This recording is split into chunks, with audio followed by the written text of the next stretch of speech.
би одоо хэн ямар нам уу, ямар улс төрийг юу ч ярихгүй зөвхөн технологи, боловсрол, мэдлэг тэр юм дээр анхаараад урагшаа яг хөдний хөдөлгөөрөөр явдаг. Гэтэл Монголд бол тэр нам, энэ тар гэх. Тэгэхээр тэр нь болохоор илүү садаа болж байгаа.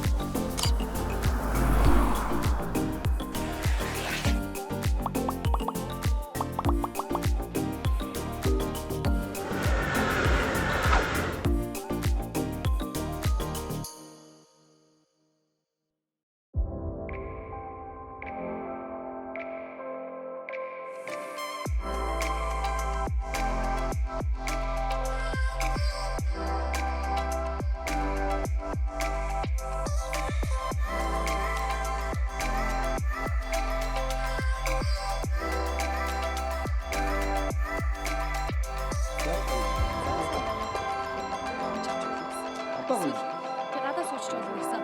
Дотор бол хааж байсан бас бол. Тэгээд За сайн байцгаана үзэгчдээ. Бид өнөөдөр Нидерланд улсын технологийн их сургуулийн салбар сургуулийн захирлаар ажиллаж байгаа Янжин Дулантай уулзч байна. Гээд монголчууд Европт нэвтрүүлгийн энэ удаагийн дугаар эхэлж байна. За сайн байна уу? За сайн байна уу галаа. Сайхан аварч байна. Сайхан аварч байна. За ажил төрлийн сайн. Ажил төрөл сайн байна. Яг бид ямар ч байсан өөртөө чинь энэ дугаар дээр заавал уулзах хэрэгтэй гэж зорж ирлээ. Өглөө Парисаас гараад мэдээж одоо бас Монголын нэг том баялаг энд байгаа гэдэгт би бол бахархалтай харж байна. Тэгээ эхлээд өөрийнхөө тухай товч танилцуулаад дараа нь сургуулийнхаа тухай болоод ажлынхаа тухай ярих уу? За тэгээ.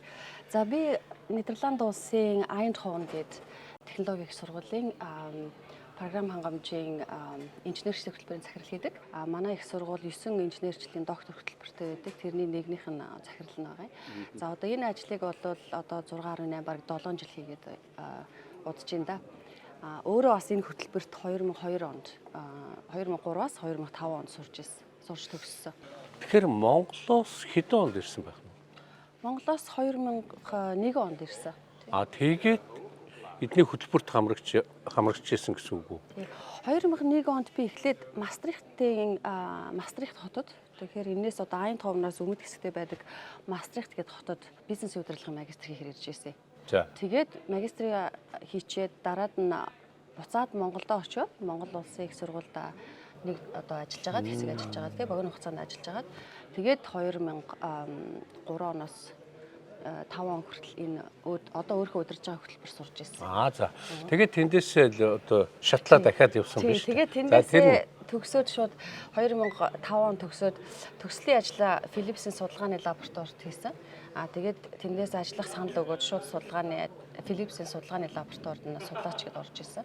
Тэгээд Голландын одоо энэ Eindhoven-ийн өндөр технологийн одоо кампус гэж байдаг тийм. Тэн дээр нь Philips-ийн судалгааны лабораторид тэгээд дараад нь NXP буюу Philips Semiconductors-ийн судалгаа гэдэг байгууллагуудад 5-6 жил ажиллаж агаад тэгээ буцаад их сургууль доктор ихээр энэ их сургуульд ирсэн. Энэ их сургуультай юу?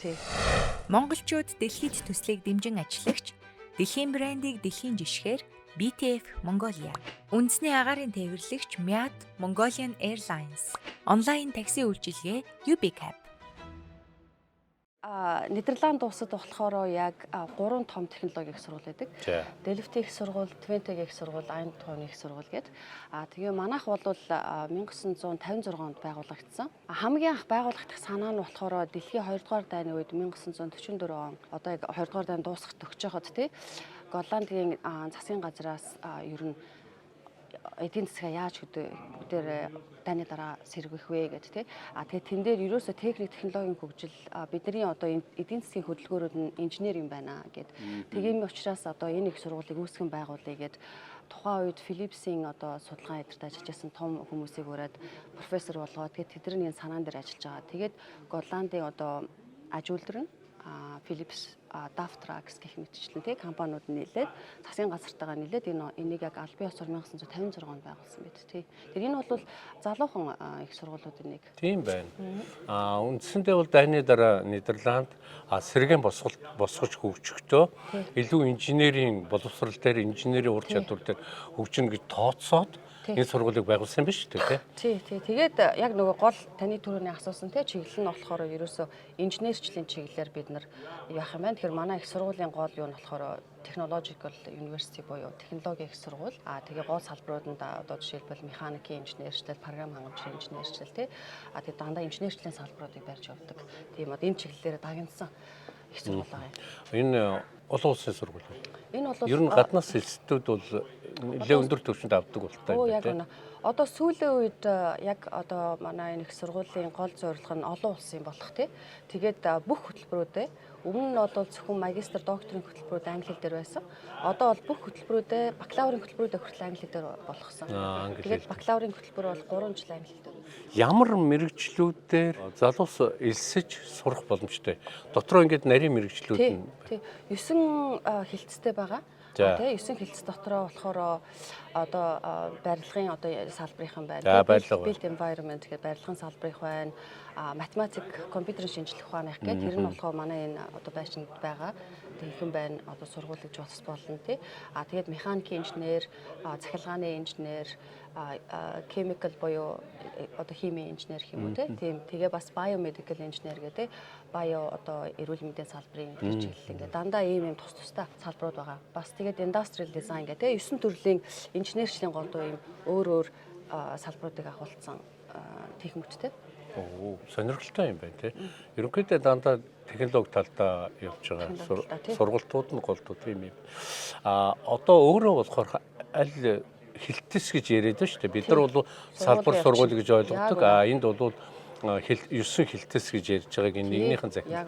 За танах ямар хилтэс юм? Манайх болохоор математик, компьютерийн шинжлэх ухааны хилтэс гэж байгаа. Тэгээ манай их сургууль дээр нийт 10 орчим за 9 инженерчин доктор хөтөлбөр байдаг. Тэрнээс 3 төрөл нь болохоор манай энэ тэнхимд байдаг. Тэр 3 төрлийн хөтөлбөрүүд нь болохоор манайх хөтөлбөр те програм хангамжийн технологийн хөтөлбөр, нөгөөх нь болохоор өвдлийн систем те data science хөтөлбөр, тэгээд нөгөөх нь болохоор автомашины болон мехатроникийн системийн дизайны хөтөлбөр гэсэн 3 төрлийн хөтөлбөрүүд байдаг тий. Тэгээд энэ нь болохоор докторийн хөтөлбөр гэхээр энэ хөтөлбөрийн гол нэр нь болохоор инженерийн доктор буюу ер нь бол голландчууд баг дэлхийд анх удаа санаачилсан гэж болно. Өөрөөр хэлбэл одоо маш олон одоо бүх их сургуулиуд PhD гэж байдаг. Тэр нь болохоор яадаг гэхээр мэдээж 3-аас 4 жил бие даасан судалгаа хийгээд бие даасан судлаачд бэлтгэдэг хөтөлбөр тий. Тэр нь бол яг ингээд бүх их сургуулиудад дэлхийн бүх их сургуулиуд байдаг. Энэ Голландын одоо манай энэ хөтөлбөрийн онцлог нь болохоор 30 гаруй жилийн өмнө бас л энд аж үйлдвэр нөлөөтэй байна л да. Аж үйлдвэр инженерчлэл ингээ бэлтгэх жишээ нь гэхдээ тухайн хүмүүс тусгай чанарууд хэрэгтэй байна. Тэр нь яадаг гэхээр багаар ажиллах чадвартай байх хэрэгтэй байна тий.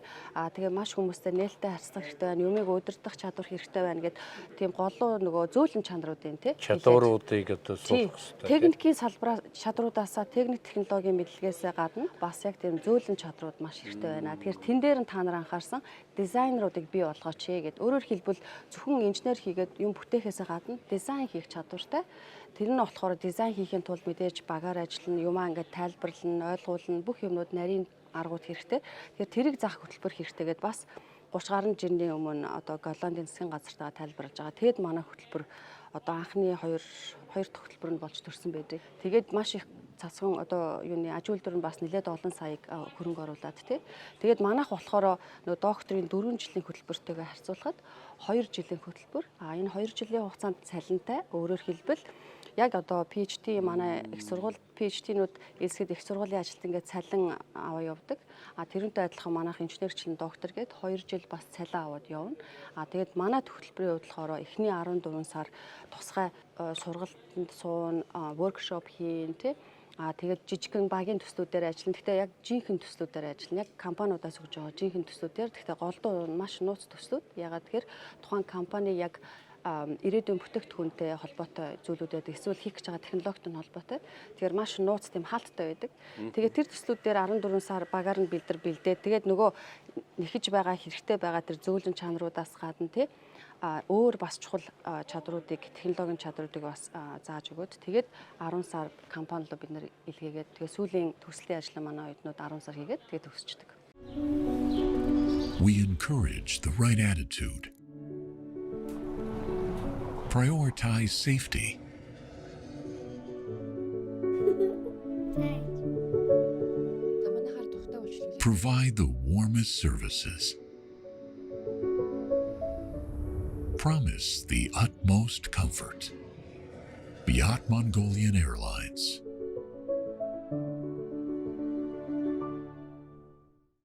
Элсгэж байгаа оюутнуудаа ямар шалгуур тавьдгийг төгсөх үед нь миний ажилласнаар Франц ч гэсэн тэр яг тодорхой төгсгөөс өмнө дадлага хийж байгаа газар нь өөрийн ажилтан болгож бэлдэж аваад байна гэж хараад байгаа байхгүй юу тий. Ер нь заавал одоо төгсөөд ажил хайх биш, төгсгөөс өмнө компаниудаар дадлага хийх замаар компани өөрөө тэр хүмүүсийг өөрийнхөө ажилтан болгож бэлдэж авах гэж бэлдээд байна. Танай систем бол яаж явдгийг эсгэд ямар шалгуур тавьдгийг төгсөлтийн чанар нь юун дээрээ нотлогч гаргав. Тий. Даач яг тий эсэлт тэгээд төгсөлт гэх тий. Эсэлт дээрээ болохоор бид нар яг дэлхийн шилдэг инженерүүд авдаг. Дэлхийн шилдэг ерөөсөө бүх одоо дэлхийн бүх өнцөг болон бүрээс мэдээж Монголоос бас эсэлтүүд аавна. Орос, ерөөсөө Европ, Америк хаасаагүй дэлхийн өнцөг болон бүрнгээс эсэлтүүд тэрний хувьд магистрийн зэрэгтэй байх ёстой. Тэр нь инженерчлэлийн айл нэг салбар дээр програм хангамжийн компьютерийн шинжилгээ ухааных бол сайн. Гэхдээ өөрөө сайн програм хангамжийн инженер мөртлөө жишээлбэл зарим хүүхдүүд физикээр сурцсан ч юм уу тий эсвэл цахилгааны инженер эсвэл нөгөө механикийн инженерээр сурсан тий өөр инженерийн чиглэлээр сурсан мөртлөө сайн програм хангамжийн инженер байж болдог. Бид нар болохоор тэднийг бас хүлээн зөвшөөрч чаддаг. Тэгэхээр нөгөө хамгийн гол нь одоо биднэрт ойролцоо тийм магистрийн зэрэгтэй байх хэрэгтэй. Англи хэл нь маш сайн эзэмшсэн байх хэрэгтэй тий нөгөө IELTS болон TOEFL-ыг давсан байх хэрэгтэй. 6.5 буюу C1 төвшөнд эзэмшсэн байх хэрэгтэй. Тэгээд одоо нөгөө манайх шиг юм хөтөлбөрүүд ингээ докторийн хөтөлбөрөд харин мэдээж магистр бакалаврын голч дөнгөд сайн байвал маш зэрэгтэй. Тэгээ хичээлээс гадуурх ажил буюу тухайн оюутан байхдаа ямар нийгмийн ажилд ажиллаж байсан, ямар одоо хуралд орж исэн тэднийг бид нар бас хардаг тий. Тэгээд эсвэлж авчиад төгсөлт нь яг нөгөө түрүүн таны хэлжсэн Францад ингээ төгсөлтийн ажлаа компаниуд нь баг нөгөө туршилтын маягтай бэлтгэл маягтай болгож байгаа авчиж байна те. Яг тэрүүнтэй адилхан манайх бол яг 10 сар компаниуд эхний 14 сар их сургууль дээр манайхан багаараа ажиллаж байна. Бэлтгэгчид өөрсдөө сайжруулж байна. 10 сар компани ажилтан шиг явцдаг. Бид нар 10 сар цалингийн төлнө. Тэгвэл компани биднэрт нэлээд их хэмжээний тухайн хүнийг ажиллахын тулд мөнгө өгдөг. Тэгээд яг нөгөө компани дээр таарсан бахан бол тухайн хүний ажилтан болго авчдаг. Тийм учраас манай ажилтнууд төгсчид ер нь баг 99% бүгд ажилд ордог. Тийм. Нэг өсөндөө дээд сургуулиудын чанарыг төгсөгчд нь хэр ажлын байраар хангагдаж байна. Тэндээ хэр амжилттай явж гин гэдгээр хэмждэг гэж харсан зүгээр. Энэ бас том шалгуур. Яг зөв тий. Бидний хувьд бол тэр маш чухал. Төгсөөд яг хичнээн хувь нь их сургууль одоо их төгсчөө тухайн мэрэгчлэрээ тий эсвэл холбогдох салбарт ажиллаж байна тий. Тэрийг бид нар бас хардаг. Тэгэхээр зөвхөн нэг мэрэгчлэлтний ягаад диплом авахаас гадна тий тухайн нөгөө мэдлэг чадвар нь тухайн компани хэрэгцээг хангаж байгааг баталдаг учраас тэр ажил олголтыг бол ер нь хардаг. Тэгэхээр манайхан бол яг төгсөөд 99% нь бүгд мэрэгчлэрээ юм уу эсвэл яг тухайн салбартаа ажилладаг тий тэрийг бол онцчилж байна. Танах за ингээд танаас сургуулийг төгслөө мэрэгчил эзэмшлээ диплом аваад ингээд явлаа. Сургууль эргэж төгсөгчтэйгээ холбодог холбоос бий. Манайх өөрийн гэсэн төгсөгчдийн холбоотой тэрийг экзотик гэж нэрлэдэг. Яагаад тэгэхээр анх одоо манай хөтөлбөр байгуулахдаа OT буюу голланд хэлээр on to verbs applied and technical informatic юм том нэртэй. Тэгэхдээ яг нэг OT гэсэн яг эхний үсгүүд нь тэгээд төгсөж байгаа холбоо төгсөгчтэйгээ нэгтгэсэн холбооны нэр нь болохоор урдаа X-тэй exotic гэдэг. Тэгээд энэ байгууллага нь болохоор нөгөө төгссөн хүмүүс нь одоогоор 500 орчим хүмүүс гишүүд нь байдаг.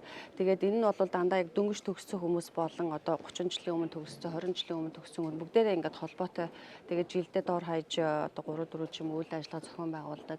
Эргээд нөгөөх маань маш сайн нөгөө нэгэндээ мэдээлэл солилцох бас ажил одоо ингээд олгогчтой холбоход тий бас хэрэгтэй болж өгдөг. Тэгэхээр энэ бол маш том сүлж яваа. Би бол наадах чинь их чухал юм байна л гэж хараад байгаа байхгүй юу? Монгол бас хэрэгтэй юм байна. Сургууль төгсөгч нь эргээд сургуультайгаа холбоотой байх.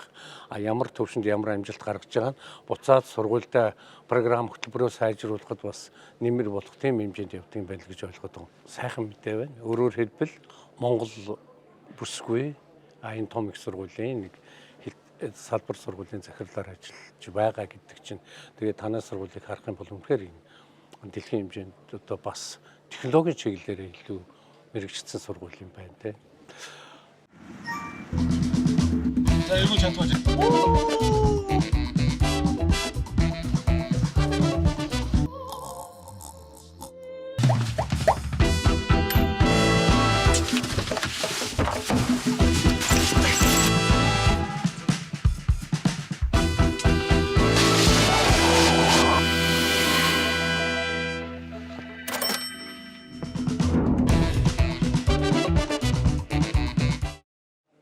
Энэ захирлаар хүртэлх чи одоо хөтөлбөрт эхлээд хамрагдсан гэсэн тий. Тэгээд захирлаар хүртэлх хугацаанд юуг туулав? Ямар шалгуураар энд ингээд захирлуудыг сонгож тавьдаг? Тий. Наа чи бас их сонирхолтой асуулт байна. Ер нь яг өөрөө ингэж 2003 онд сурчаад тэгээд захирал болъё гэсэн яг үнэхээр ямар ч төлөвлөгөөгүй байсан л да. Яагаад тэгэхээр би өөрөө бол инженер хүн, судлаач хүн, миний дуртай хийх зүйл бол судалгаа хийх, инженер хийх. Ямар нэг юм асуудлыг шийдвэрлэж үр дүнд хүргэх. Тэр бол миний яг жинхэнэ гол чухал зүйл. Тэгэхээр тийм болохоор яг захирал болно гэсэн бодлого байсан. Тийм болохоор PhD-гээ сурчаад тэгээд PhD-гээ сурсныхаа дараа 1 жил Амстердамд математик одоо юуны компьютерийн шинжлэх ухааны институт гэж байдаг. Тэр нь бол нэлээд нөгөө шилдэг бас хүмүүсийг авдаг тийм институт. Тэнд нь пост док буюу бас судалгааны ажлаа өргөжлүүлж хийхээр санал тавиад тэгээд тийшээ ажиллаж байсан. Тэгэхэд бол манай яг энэ их сургуулийн за чи наана 1 жил ажиж буцаж ирнэ шүү гэдэг. Яг баг тийм алан бус амлалт авч ирсэн. Тэгээ би очиж Амстердамд яг ингээд эндээс амьдрангаа явангаа. Тэгээд харин буцаад ирэхэд бол тэд нэр энэ ажлыг санал болгосон. Тэгээд өөртөө бол яг үнэхээр таныг өөрөө болно гэж бодож байна гэдэг. Тэгээд би бол яг үнийг хэлэхэд судалгаа хийх сонирхолтой байсан болохоор энэ ажлаа авахаас хажуугаар нь нөгөө 7 хоногт нэг өдөр бас яг туслах профессор гэдэг тэр ажлын байр авч үлдсэн. Ягаад тэгэхээр зөвхөн хүмүүсийг удирдах биш хөтөлбөрийг удирдахаас гадна яг нөгөө судалгааны ажил маш чухал учраас тэгэхээр нөгөө санал болгоход нь бас яг өөрөө санал тавиад за тэгвэл би удирдана. Гэхдээ хажуугаар нь намайг судалгаа хийх үднээс туслах профессор юу яг тэгээд тэрийг болцлоор орж ирсэн. Тий. Тэдний хувьд болохоор яг зүгээр нөгөө юу л харсан байх л да. Яг нөгөө тухайн хөтөлбөрийг яасан хүн тэгээд сурж байсан дээрээс нь энтхийн ажуулдар дээр ажилласан. Тэгээд нилээд нөгөө ажуулдар дээр 5-6 жил ажиллаад тэгээд нөгөө танилтал хүрээ их тэлцэн Philips-ийн NXP-д яг тэлцэн. Тэгээд докторийн хөтөлбөрийн үед бас автомашины чиглэлээр судалгаа хийгээд тэн дээр бас яг өөрийн олон улсын хуралд өөрийн гэсэн салбар дэд хурлыг байгуулад бас нилээд ажиллаж байсан болохоор академик болон ажуулдурыг холбох чадвар нь сайн учраас энэ хүн хэрэгтэй болоод яг өөрсдөө бас тэгж ч бас санал тавьсан л та тий. Тэгэхээр нөгөө техник чадвараас илүү тэр нөгөө бас менеж хийх бас хүмүүсийг нэгтгэх чадвар тэрийг харсан гэж хэлжсэн тий. Би төрөм чи нэг яриантай хэллээ шүү дээ. Оюутнуудад яг үндсэн мэрэгжил олгохоос гадна зөөлөн чадвар гэж яриад байна тий. Миний бодлоор болвол хүн зүгээр одоо сайн математик ч юм уу сайн инженер болохоос илүү багаар ажиллах чадвар, харилцах өөрийгөө илэрхийлэх чадвар, дахиад өөрийгөө хөгжүүлэх чадвар гэдэг энийг давхар суулгаж явдаг юм байна гэж ойлгосон үү? Тий, яг үнэ. Тэгэхээр нөгөө манай хөтөлбөрөөс бас яг төгсөгчдийн компаниуд баг булаацлаад авдаг. Баг тийм болохоор нөгөө хийж байгаа 10 сарын одоо явцад компаниуд баг 2-3 сар болоо шууд ажлын санал тавьчихдаг. Тэгээд тэр нь нэлээд сайн цалинтай, тэгээд хугацаагүй ажиллах одоо тийм гэрээтэй маш сайн нөхцөлтэйгээр тавьдаг. Яагаад гэхээр нөгөө бидний хувьд олон улсын төвшсөн тэр чанаруудыг тавьждаг мэргэжилтнийхээ хувьд тий. Хичнээн техник одоо инженерийн мэдлэг чадвар сайдаач. Тий нөгөө хүмүүстэй харьцах дээрээ бүдүүлэгч байд юм уу? Тий эсвэл хэл амбсан юмаа хийдгүү ч юм уу? Тий яг нөгөө тийм зөөлөн чадварыг нь байдгүй болохоор зөвхөн Голландын одоо ажуулдварт бэлтгэхээс гадна бас олон улс ягаад тэгэхээр Голландын ажуулдвар олон улсын компаниудтай хамтардаг учраас тэр чадвар маш их чухал. Тийм болохоор нөгөө өөрөөр хэлбэл бараг л тамга дарддаг гэж байна.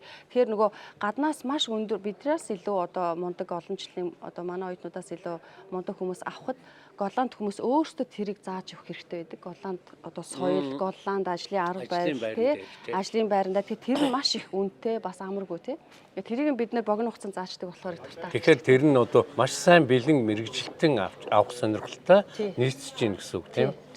Энэ чадвар бас чамд байсан учраас чи өнөөдөр илүү хөгжсөн учраас чи өнөөдөр энэ захирлаар ажиллаж байна. Тэрийг баяа бас өөрөө нөгөө 2003 он сурахтаа би бол яг үнийг хэлэхэд тэндээс бас нэлээд юм сурсан болов. Бас дээрэс нь Монгол Улсын их сургуульд 1996-аас 2000 онд сурсан.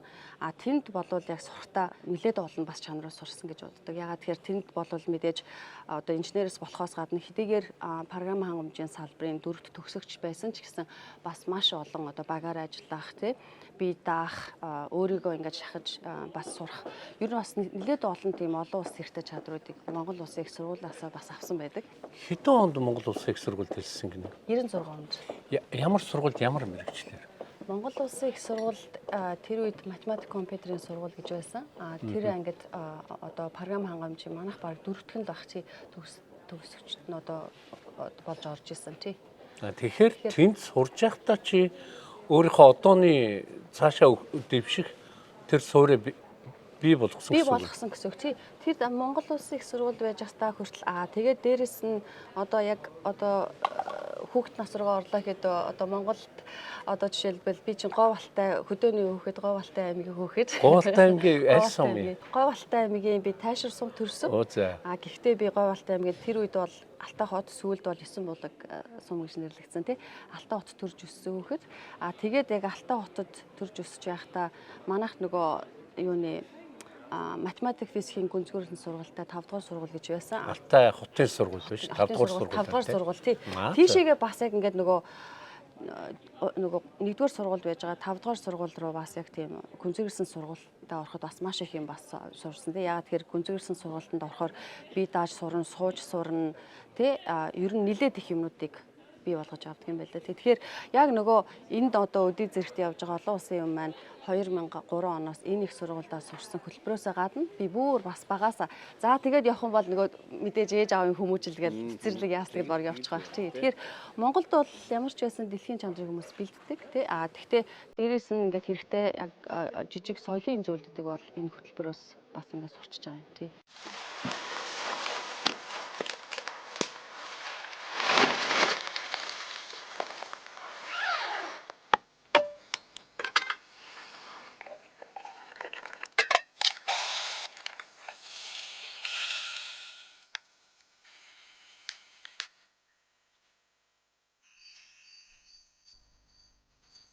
Японы номер 1 Mobil брэндтэй хамт тухтай ялаарай. Математик суур ялангуяа дунд сургуулийн математик суур ер нь Монголд ингээ харахаар дунд сургуультай математик суурьтай явсан хүүхдүүд гүнзгийрүүлсэн яг цаашаа ингээд илүү амжилттай явах суурь нь бэлтгэгдээд байгаа юм байна гэж харагдсан. Зөндөө олон хүмүүстэй уулзгаад тэгж харагдав. Тэгэхээр математик нь өөрөө аливаа асуудлыг хариуг олгох.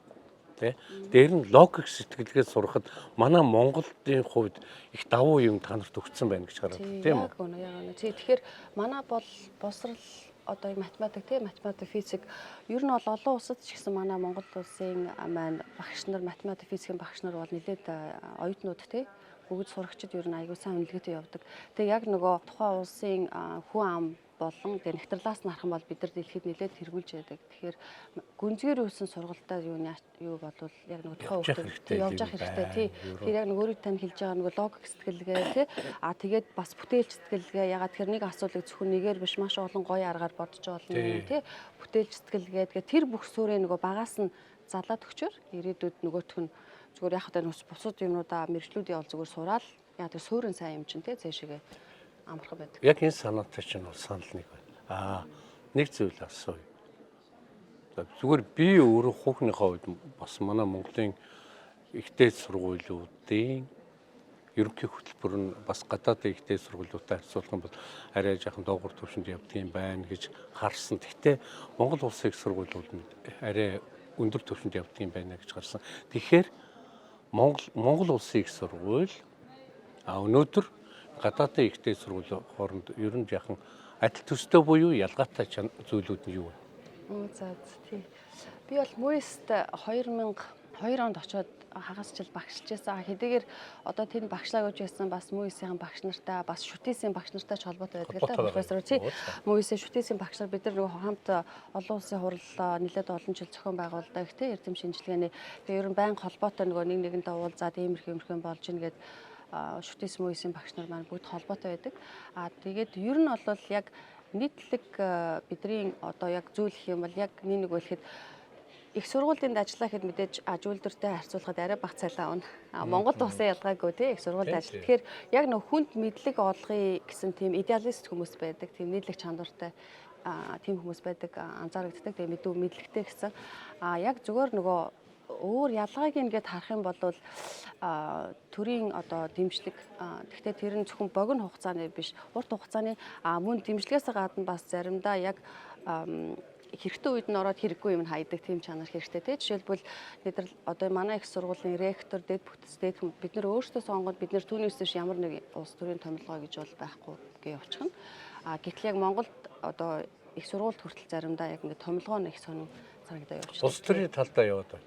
Улс төрийн тэг яг нөгөө энэ жишээлбэл бид нар одоо би маш олон жил ажиллаж байна. Тэгэхэд хідээч ажлын бусад одоо хамт олонтойгоо би одоо хэн ямар нам уу, ямар улс төрийн юу ч ярихгүй зөвхөн технологи, боловсрол, мэдлэг тэр юм дээр анхаарад урагшаа яг хөдний хөтөлбөрөөр явдаг. Гэтэл Монголд бол тэр нам энэ тарга. Тэгэхээр тэр нь болохоор илүү садаа болж байгаа. Тэгэхээр нөгөө улс төрийгөө бас яг тодорхой юмнасаа холдуулаад тэгээд яг зөв зохион байгуул угаасаа өмнө байсан бид нартэй тэрүүгээр нь байлгах зүгээр юм уу гэж анзаарчихсан тий. Нөгөө талаас яг төгсөж байгаа оюутан нь ажлын байр болоход бол манайх танай системээс огт өөр явж байгаа юм шиг. Тэр над чинь бас яг тийм том ялгаа. Тэн дээр би өнгөрсөн онд 2022 он тий өнгөрсөн онд юуны гадаад байгаа монголчуудын одоо өндөр технологийн тийм хурлыг анх удаага дэлхийн бүх монголчуудаа нийлээд зөвхөн миний санаа биш тий цахим мөртөө холбооны бас андууд маань тий тэгээд нөгөө тэр үед ерөнхийлөгч бас дэмжээд тэгээ бид нэр яг анх удаага зохион байгуулсан диаспора гэдэг одоо тэр хурал энэ жил Америкт болох бах. Тэн дээр би бас өөрөө нөгөө хамгийн ихний нээлтийн богинохон ихтгэлтэй авсан. Тэн дээр юу гэж одоо маш одоо 20 жил би ярьж Монголд очтой хүртэл ярьдаг те. Тэр юу гэхээр төр хувийн хөвшил их сургуулийн хамтын тийм одоо цогцтой гурвалжин маягийн биш төрийн оролцоотой их сургууль одоо бизнесийн байгууллагууд аж ахуйнууд хамтарч хийх ёстой гэж. Хамтарч хийх ёстой. Тэгээд тэн дээр бол triple helix буюу гурвалсан helix-ийн хууль гэж байдаг те. Тэрийг ингээд загвараар гадны бүх улсууд одоо хөгжилтэй орнд бүгд Америк жишээлбэл нөгөө захирт хөндөй те. Станфордын их сургууль нь аж үйлдвэртэйгээ их ойролцоо яаж засгийн газраас нь бас дэмжиж нөгөө яг нөгөө инновацийг хамгийн ихнийх нь үед нь одоо санхүүжүүлдэг ч юм уу те. Эсвэл нөгөө бүх экосистемийг бий болгодог ч юм уу. Яг тэрүүн шиг манайх бас яг энд нөгөө triple helix буюу 3 helix-ийн хууль гээд яг нөгөө энэ талдаа байгаа 3 зүйлийг нэг дор тэгээд ингээд урагш нь авч явдаг. Тэгэхээр таны өөрийн хэлж байгаа бол маш хэцүү. Тэгэхээр яг энийг нь хоорондоо ингээд уян хатан болгочээж тэгээд урагшаага ингээд явах хэрэгтэй тий. Тэгэхээр шулуухандаа болвол Монголын ихтэй сургуулиудын удирдлагын томилгоог улс төрөөс холдуулах хэрэгтэй юм байна. Хоёрт гэвэл бизнесийн байгууллагууд өөрсдөө их сургуулиудтай хамтарч ажиллах хэрэгтэй юм байна. Өөрийнхөө ажилтгчдыг бэлтгэхийн тулд өөрийнхөө мэрэгчлэлтийг бэлтгэхийн тулд тэгэнгүүт яг сурж явах явцдаа тэр компанидэр дадлах чи өөрөө тэнд уусах бэлтгэлээ хангах ёстой. Энэ дутагдaltaй байна л гэсэн. Зөв. Тий яг үнэ тий. Тэгэхээр тэгээд одоо жишээлбэл манай их сургуулийн зөвлөх юунууд нэгээд компани хүмүүс бас байдаг те. Тэгэхээр яг нөгөө хувийн хөвшин их сургуультайгаа за тэгээд бас нөгөө төртөөгөө ингээд яг ингээд гурвалжсэн. Гэхдээ яг ингээд нийгэмд орд гэж ажиллах хэрэгтэй. Тэгэхээр маш зөв. Монголчууд дэлхийд төслийг дэмжин ажиллагч дэлхийн брендийг дэлхийн жишгээр BTF Mongolia. Миний бодлоор одоо ингээд Монгол гадагшаа гаргаж байгаа бүтээгдэхүүнээ дандаа боловсруулахгүй түүхийгээр гаргаж байна. Одоо тэгэнгүүт бид нар боловсруулах гэхээр бид нарт одоо аж үйлдвэр гэдэг юм руу орохоос зайлшгүй шаардлагатай болсон. Энэ үед те ихтэй сургуулиудын үндсэн тогтолцоо энэ рүү шилжих нь зөв юм байна. Маш чухал юм байна. Тэгэхгүй бол зүгээр их сургууль төгсчөө дипломд огт өөр ажил хийгээд явж байгаа бол нэг талдаа харамсалтай биз дээ. Тий. Тэгэхээр яг одоо нөгөө аж үйлдвэр маань одоо шивэл манай хөтөлбөр бас аж үйлдвэрийн зөвлөхүүдтэй. Нилээд одоо том төвчний хүмүүсээ удирдлагын хүмүүсийг зөвлөх бага болгоцсон жилдээ 2 удаа хавар намар нь уулздаг. Тэгээд би яг нөгөө хөтөлбөртөө хийх гэж байгаа төлөвлөгөө за одоо яг ингээд одоо ч ихтийн төлөвтэй жишээлбэл өнөөдөр мэдээж хиймэл оюухан маш их яригч. Гэхдээ энэ бол хуучин сэдв. Гэхдээ яг ингээд буцаад хүч аваад хэлсэн. Тэгэхээр одоо энэтэй холбоотой ямар өөрчлөлт хөтөлбөртөө хийж байгаа зэрэг ч юм уу те ямар нэг хийх гэж байгаа одоо зүйлүүдэд төлөвлөгөөгөө бас асуудлуудаа тухайн аж үйлдвэрийн зөвлөхүүдтэй хэлцдэг. Тэгээд тэд нар маань бас ингээ өөрсдийн санаа оноо. Заримдаа тэднээс маш бас яг өөрсдөө бид нар одоо энэ манай компани ийм өөрчлөлт хийж байгаа, ийм хийх гэж байна. Энэ чиглэл рүү явах гэж байна тий. Тэгэхээр ийм хийвэл зүгээр гээд. Тэгэхээр одоо манай хөтөлбөр тийм бүтцтэй их сургууль бас яг дээрээ одоо тийм аж үйлдвэрийн зөвлөх багтай. Тэгэхээр энэ бол маш аж үйлдвэр нь чухал байж. Тэгэхгүй бол нөгөө аж үйлдвэр нь одоо их сургуулиуд муу бэлдээд байна гэдэг өөрсдөө бэлдэн гэтэл тэр нь маш их зардалтай байна. Тийм шүү дээ. Яг үндэ компаниудад энэ маш их зардал байхгүй. Тэрийг их сургуультай хамтраад хийчих юм бол болно гэсэн үг. Дахиад нэг юм асуу. Их сургуулиуд дэрэгдээ судалгааны хүрээлэнтэй байдаг. Танах хүрээлэнтэй. Хүрээлэнтэй тийм манайх хэд хэдэн хүрээлэнтэй байдаг. Тухайн тэгмээсээ тэгмүүд нь тус тусдаа хүрээлэнтэй. Сүүлийн хэдэн жил болвол нөгөө манай энэ Айндховны химэл оюун ухааны институт гэдэг тийм тэр хүрээлэн болвол маш хүчтэй авч байгаа. Тэр нь бол бүх одоо юуны хэлтсүүдийг сургуулиудыг тийм нэгтгээд тэгээд бас их судлаачтай нэгтгээд тэгээ явж байгаа тийм. Тэгэхээр Монголд байгаа шинжлэх ухааны академийн салбар олон хүрээлэнгүүдийг бий болохоор гуйхны ихтэй сургуулиудын тэр чиглэлийн сургуультайгаа нэгдэж байж энэ илүү явна гэж хараад байна. Тэгэхээр энэ өөрөө салангад яваад байгаа. Чи энэ талаар юу гэж бодож байна? Судалгааны хүрээлэн гэдэг нөгөө манай Монголд байгаа судалгааны хүрээлэнгүүд энэ талаар шинжлэх ухааны академи чи өөрөө зөндөө олон хүрээлэнтэй байхгүй юу те. Тэгээ улс нэг олигтойч төсөв өгдөг. Тэгээд ингээд байгаад байдаг. Би болохоор тэднийг салбар яг их сургуулиуд дээд сургуулиудтайгаа нийлээд яг ингээ хамтын ажиллагаагаар явах нь илүү үр дүнтэй юм гэж хараад байгаа. Жишээлбэл Нидерландад одоо шинжлэх ухааны академи гэдэг тусдаа юм хүрээлэн байхгүй юу? Шинжлэх ухааны академи гэхээс илүү нөгөө миний төрөний нөгөө судалгаа хийсэн математик болон компьютерийн шинжлэх ухааны төвгээд Centrum for Visconian Informatica гэдэг тийм төв байдаг. Гэхдээ тэр нь бол яг нөгөө манай шинжлэх ухааны тэр нь болохоор ингээд бас тодорхой ингээд математик юу гэдэг ингээд гүнзгийрсэн байгаа байхгүй юу? Яг Монгол шиг тийм шинжлэх ухааны хүрээлэн ингээд бүр тийм ингээд тийм яадаг тийм академи бол байхгүй. Гэхдээ төрөөсөө гадна Айндхов одоо шиг бидний хотод судалгаанда технологийн энэ салбарт ажиллаж байгаа хүмүүстээ хөрөнгө бол маш сайн оруулдаг. За. Тэгэхээр шинжлэх ухааны академик мэдээж их сургуулиудтайгаа сайн холбох зүг байгаа. Гэхдээ хөрөнгө оруулалтаа сайн сайжруулах хэрэгтэй тийм гэж бодож байна. Монголчууд дэлхийд төслийг дэмжин ажиллагч үндэсний агаарын тээвэрлэгч MIAT Mongolian Airlines. Дунд сургуулийн математикийн гүнзгийрүүлсэн сургалтчны суурийг бэлтэж өгсөн. Тэ? Тэгээд чи өнөөдөр яг энэ төвшөнд хүрч байгаа нь чиний өөр хичээл зүтгэлээс гадна бас энэ суур их сайн тавигдсан. Ахуй хүний төлөвшлийн хувьд миний бодлоор аав ээж гэр бүл хүүхдийг багаас нь нэлээд сайн төлөвшүүлдэг юм байна. Энэ төлөвшлэн ингээд хүнийг амжилтанд хүрэхэд яг энэ нөлөөлдөг юм байна гэж боддгийг. Тэгэхээр яг бага насныхаа тухай аав ээж тэгээд хаана төрж өсөв, бага нас чинь ямар хувь байв. Одоо эргээд бодохоор ингээд чамд мартагдахгүй тийм бага насны дурсамж байна. Зөндөө.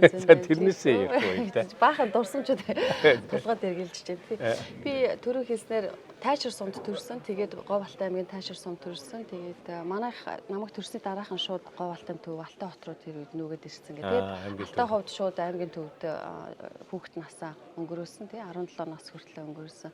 Тэгэл хүүхэд нас маань яг босод хүүхдээ адил чулуу чулуугаар байлгатай байлгаал. Тэгтээ хичээл хэрэгтэй хийгээл тэгэл явдаг хинэггүй хүүхдүүд энийг байсан.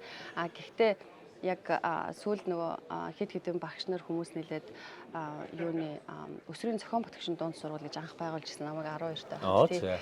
Тэгээд тэр үед манай баг ах будхуу тийшээ орно гэхээр би ахыгаа дагаад би бас ормоор байна гэд. Тэгээд орж исэн яг шинээр байгуулсан зохион бүтгчийн сургуульд нь орж исэн. Тэгээд яг тэр тийшээгээ орчоод яг ингээд зөвхөн ингээд тэнд болвол ингээд онгоц яаж хийх үү тэр бүхэл заримдаа ингээд эвдэрсэн эндүү засах те ямар нэг эвдэрхий төхөөрөмж гэрээс аваад тэр засан юм тэгээд те яг тиймэрхүү бүх төрлийн одоо зохион бүтээгч юутай холбоотой хичээлүүд ордог байсан маш олон хичээл ордог байсан жирийн сургуультай харьцуулахад тэгээд нөгөө сургууль маань сүүлдээ яг 3 жилийн дараа нөгөө хэлбэрээ өөрчлөөд ер нь гүнзгийр хийгээд матфизикийн болоод 5 дахь сургууль болж төрж исэн тий миний хүүхэд насны хамгийн том одоо ингээл олон гой дурсамжууд мэдээж байна л да.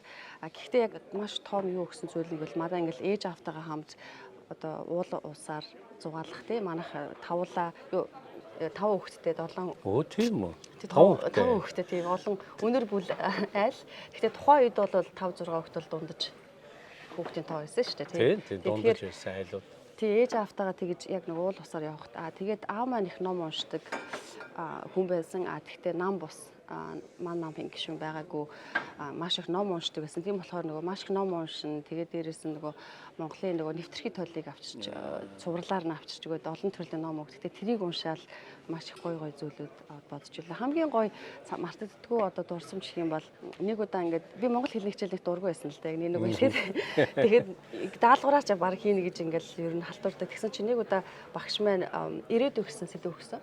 Тэгэл нөгөө дандаа намар хаврын талаар биш ирээдүйхээр нь айгүй гоё санагдаад тий яг ингээд төгсөх ангитай байсан. Тэр үедээ би яг сандаг байхгүй юм. Тог унтарсан.